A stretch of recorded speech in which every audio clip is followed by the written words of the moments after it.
기도하겠습니다. 거룩하시고 자비로우신 아버지 하나님 감사합니다. 이렇게 오후에도 하나님의 생명의 말씀을 선포하게 하시고 또한 많은 심령들이 생명의 말씀을 들을 수 있도록 은혜 베푸시니 감사합니다. 성령 하나님 이 시간 각 심령에 임하시고 또한 말씀을 선포하는 자의 입술에도 성령님 역사하셔서 능력의 장중에 붙잡아 주시고 선포된 말씀이 많은 영혼들에게 생명양식이 되도록 역사하여 주시옵소서. 아버지 하나님께서 감사와 찬양과 존귀와 영광을 받으시옵고 이 땅에 다시 오실 우리 구주 예수 그리스도 이름으로 감사하며 기도드리옵나이다. 아멘. 오후에는 로마서 12장 14절로 17절에 이런 말씀으로 함께 은혜들을 나누도록 하겠습니다. 그러면 본문 말씀을 제가 봉독해 올리겠습니다. 로마서 12장 14절에서 17절입니다. 너희를 박해하는 자를 축복하라. 축복하고 저주하지 말라. 즐거워하는 자들과 함께 즐거워하고 우는 자들과 함께 울라. 서로 마음을 같이 하며 높은 데 마음을 두지 말고 도리어 낮은 데 처하며 스스로 지혜 있는 채 하지 말라. 아무에게도 악을 악으로 갚지 말고 모든 사람 앞에서 선한 일을 도모하라. 아멘. 자, 여기서 우리가 이 단어를 잘 생각을 해야 됩니다. 핍박하는 자를 축복하라는 권면이 주는 교훈은 무엇인지 살펴보도록 합니다. 이러한 바울의 권면은 의심할 여지 없이 구전을 통하여 바울에게까지 전해졌던 예수 그리스도의 가르침에 기인하고 있습니다. 이 내용은 마태복음 5장 44절과 누가복음 6장 28절에 기록된 내용을 먼저 봅니다. 마태복음 5장 44절 나는 너희에게 이르노니 너희 원수를 사랑하며 너희를 박해하는 자를 위하여 기도하라. 누가복음 6장 28절 너희를 저주하는 자를 위하여 축복하며 너희를 모욕하는 자를 위하여 기도하라. 아멘. 이 가르침은 그리스도를 통해 친히 실현되어졌고 많은 선교자들을 통해서도 실천되어졌습니다. 그러면 여기에 그리스도께서 친히 실천되었다고 하는 것은 어디에 기록되었는지 보고 선교자들에 대한 것도 찾아보도록 하겠습니다. 마태복음 23장 34절 그러므로 내가 너희에게 선지자들과 지혜 있는 자들과 서기관들을 보내매 너희가 그 중에서 더러는 죽이거나 십자가에 못 박고 그 중에서 더러는 너희 회당에서 채찍질하고 이 동네에서 저 동네로 따라다니며 박해하리라. 아멘. 사도행전 7장 60절 무릎을 꿇고 크게 불러 이르되 주여 이 죄를 그들에게 돌리지 마옵소서 이 말을 하고 자니라. 아멘. 스데반 집사가 그 핍박을 받고 숨이 끊어질 때 주님께서 보좌 우편에 서신 것을 보고 그들에게 죄를 돌리지 말라고 하죠. 그게 예수님의 마음이죠. 하지만 핍박하는 자를 용서해주고 더 나아가서 축복까지 해준다는 것은 인간의 타락한 성품으로 볼 때 여간 어려운 일이 아닙니다. 왜냐 그러면 자기를 핍박하는 자를 위해서 복을 빌어준다는 겁니다. 이 축복은 축복하여 주시옵소서가 아니고 그에 해당하는 복을 빌어준다는 말입니다. 우리 인간은 자기에게 피해를 입힌 자에게 우선 보복하려 하는 격정이 휩싸이게 됩니다. 비록 자제력을 발휘하여 이 격정을 극복하게 된다고 할지라도 우리는 우리 원수들에게 재난이나 손실이 어떤 방법으로든 닥치기를 바랍니다. 그게 우리의 심보입니다. 인간의 심보라는 것이죠, 그게. 더 나아가 원수에게 나쁜 일이 생기기를 바라지는 않더라도 그 원수가 잘 되기를 바라는 사람은 100명 중에 한 사람도 찾아볼 수 없을 것 같습니다. 있을까요? 그러므로 핍박하는 자를 축복한다는 것은 인간의 타락한 성품 그대로는 실천하기가 불가능하다는 결론을 내리지 않을 수 없습니다. 여기에서 우리는 성품이 변화되어야만 한다는 교훈을 받게 됩니다. 즉, 우리가 이 세대를 본받지 말고 오직 마음을 새롭게 함으로 변화를 받아, 즉 2절에 기록되죠. 변화를 받아야만 비로소 원수를 사랑하신 예수를 닮는다는 삶을 살 수 있게 되는 것입니다. 아무튼 우리 성도들이 실천해야 할 윤리의 목표는 핍박하는 자를 축복하는 데까지 이르도록 노력하는 것입니다. 에베소서 4장 15절 봅니다. 오직 사랑 안에서 참된 것을 하여 범사에 그에게까지 자랄지라. 그런 머리니 곧 그리스도라. 아멘. 우리는 이 목표를 향하여 말씀을 연구하고 늘 기도하는 영적 훈련에 힘쓰므로써 우리의 성품이 옛사람을 벗어버리고 새 사람을 입을 수 있다는 것입니다. 그럼 새 사람에 대한 내용을 또 볼게요. 에베소서 4장 22절로 24절입니다. 너희는 유혹의 욕심을 따라 썩어져가는 구습을 따르는 옛사람을 벗어버리고 오직 너희의 심령이 새롭게 되어 하나님을 따라 의와 진리의 거룩함으로 지으심을 받은 새 사람을 입으라. 아멘. 이웃과 더불어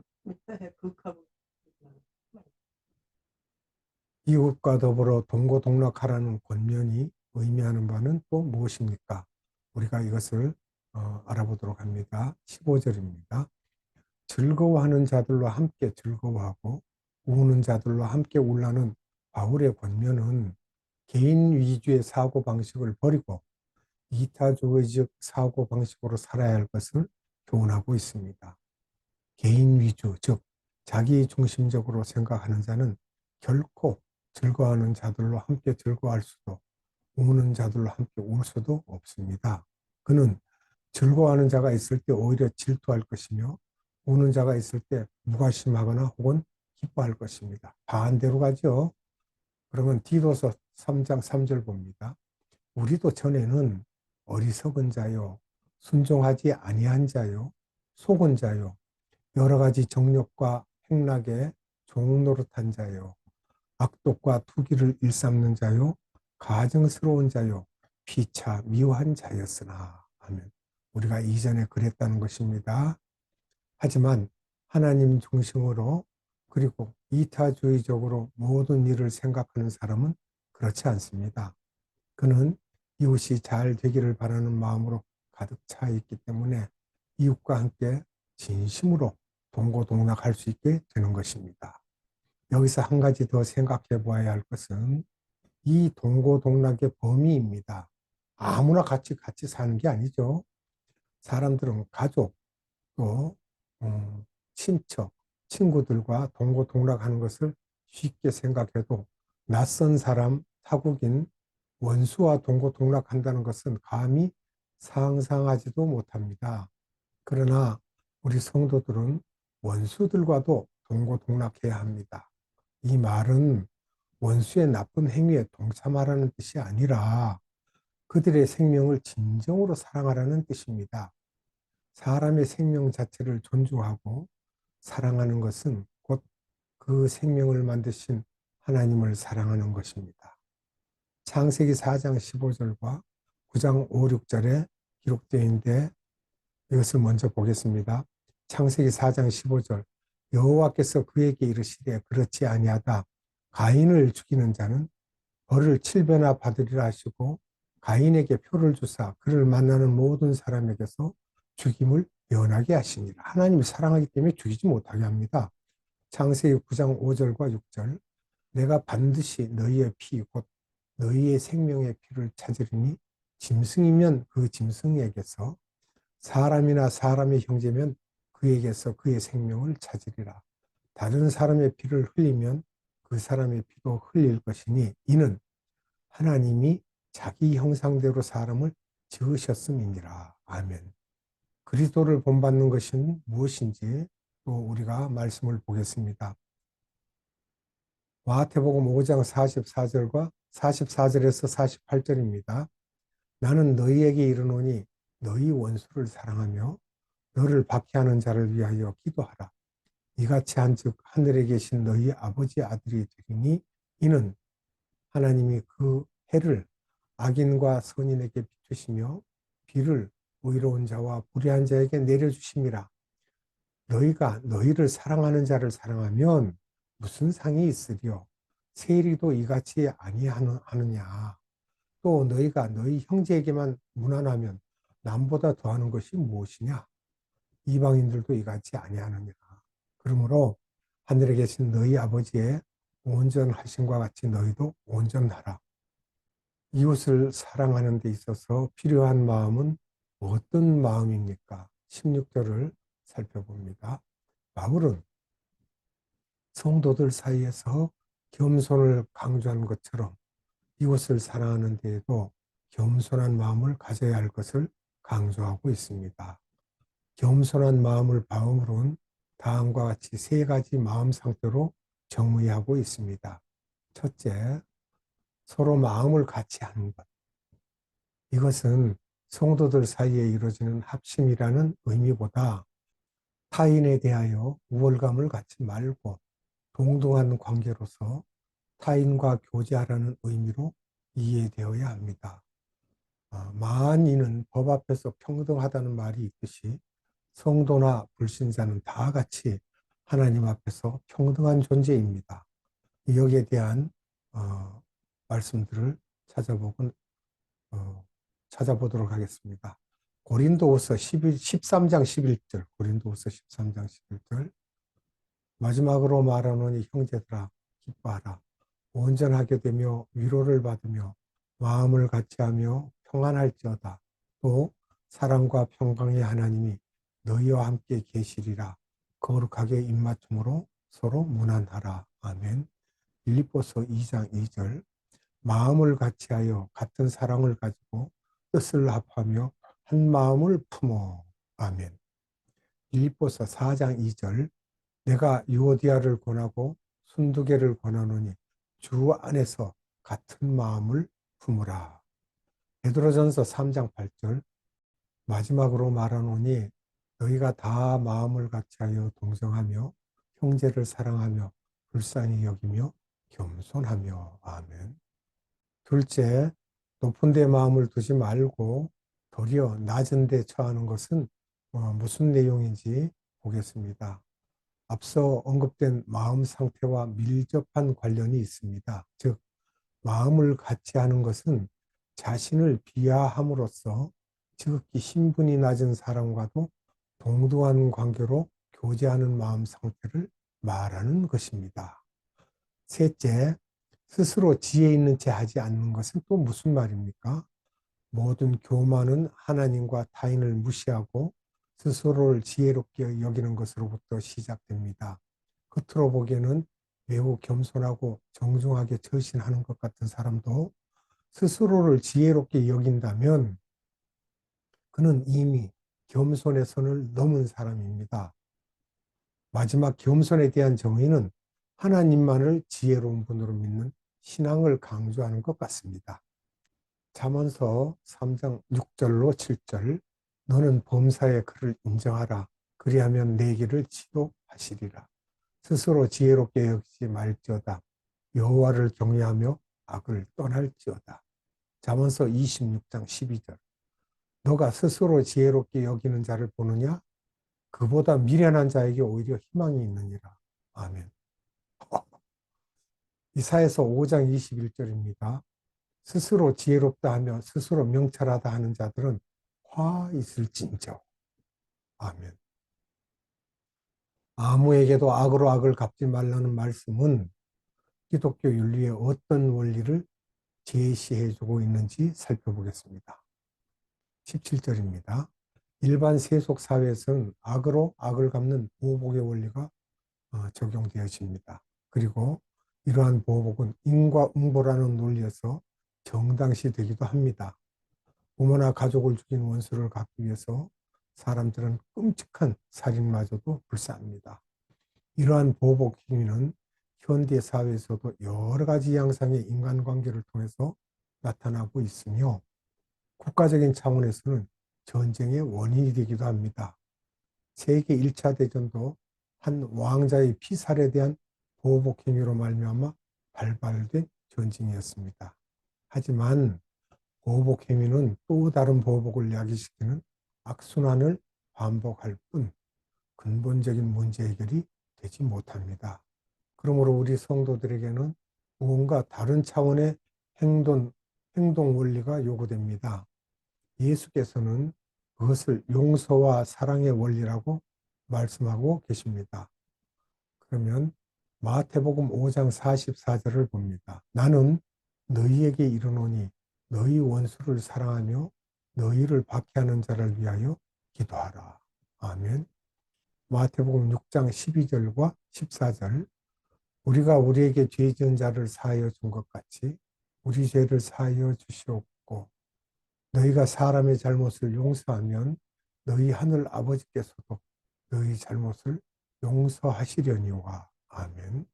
또 마태복음 18장 21절로 22절과 35절을 봅니다.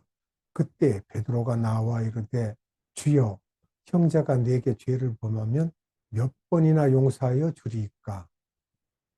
7번까지 하오리이까? 예수께서 이르시되 내게 이르노니 7번뿐 아니라 7번을 70번까지라도 할지니라. 너희가 각각 마음으로부터 형제를 용서하지 아니하면 나의 하늘 아버지께서도 너희에게 이와 같이 하시리라. 아멘. 이 용서와 사랑의 윤리야말로 피차 허물 많은 인간들이 공존해야 하는 가정과 국가 그리고 여러 사회적 공동체를 진정한 화평의 관계로 이끌어주는 기독교 윤리의 요체라고 할 수 있습니다. 그러면 모든 사람 앞에서 선한 일을 도모하라는 말씀은 또 무슨 뜻인지 보겠습니다. 17절입니다. 여기서 모든 사람이란 성도와 불신자 모두를 포함하지만 특별히 불신자 쪽이라는 의미가 강합니다. 또한 도모하라라는 이 말은 헬라어로 프로노에오인데 이 말은 문자적으로 미리 무엇에 대하여 생각하다라는 뜻으로 준비성 있는 일의 시행을 가리키고 있습니다.